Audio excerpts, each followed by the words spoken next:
Hi, my name is Andrea Judd, and I'm currently a junior at Michigan State University, and I'm getting my undergraduate Bachelor of Science in Zoology with a marine biology concentration. Marine biologists study the ocean and the relationship of its inhabitants and their influences. In the last century, humans have negatively impacted the oceans because of our behavior and negligence for creatures and ecosystems that can be found there. For example, our lack of response to climate change is having a major impact on our coral reefs. These large ecosystems are home for thousands of species, and as we neglect our resources and ignore the rising climate, our coral reefs are beginning to bleach due to the larger amounts of carbon that they are absorbing, causing the rise of oceanic temperatures. Another species that is being largely impacted by climate change are jellyfish, which I am very passionate about. They're an extremely adaptable species that have survived every mass extinction that the Earth has faced, and they are being found in habitats that they weren't in before. As they adapt to rising ocean temperatures, pollution, and overfishing, which eliminates their predators, they are becoming more abundant.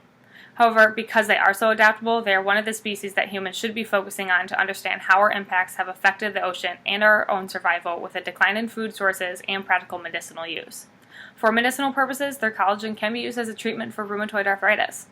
Also, the medical field is experiencing a life-threatening antibiotic resistance, and there is already research underway from marine biologists in Norway who are looking at oceanic creatures to discover potentially new antibiotics. Jellyfish have potential to become the next species that they research in a dire time of medical development due to their adaptability and their genetic information that could lead to these new antibiotics. Another example is finding new ways to create renewable energy besides burning fossil fuels.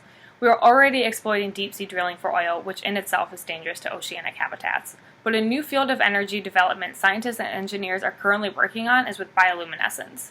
This energy source is a form of bacteria that glows and is abundant in the deep ocean. Bioluminescence is another natural way to potentially create renewable energy rather than burn fossil fuels. Bioluminescence was designed and engineered from nature, and it has developed as an evolutionary trait. It's being used in a new field of science called biophilia, which similarly is the designing and engineering to replicate the things that nature has developed in a sustainable way. Biophilia is another way that we can learn from our oceans to get the most out of it without negative impacts from our exploitation. It's a growing field, and another popular form of this are art pieces that are environmentally friendly being placed into the ocean to help generate coral reef growth, tying back to the need of keeping our coral reefs healthy and plentiful. Biophilia is a new and important scientific field that makes for a stronger connection between humans and nature.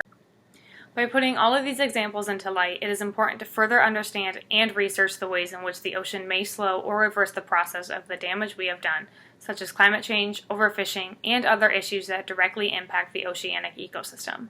By having a healthy ocean, we can have a healthy existence. Thank you for your consideration, and have a nice day.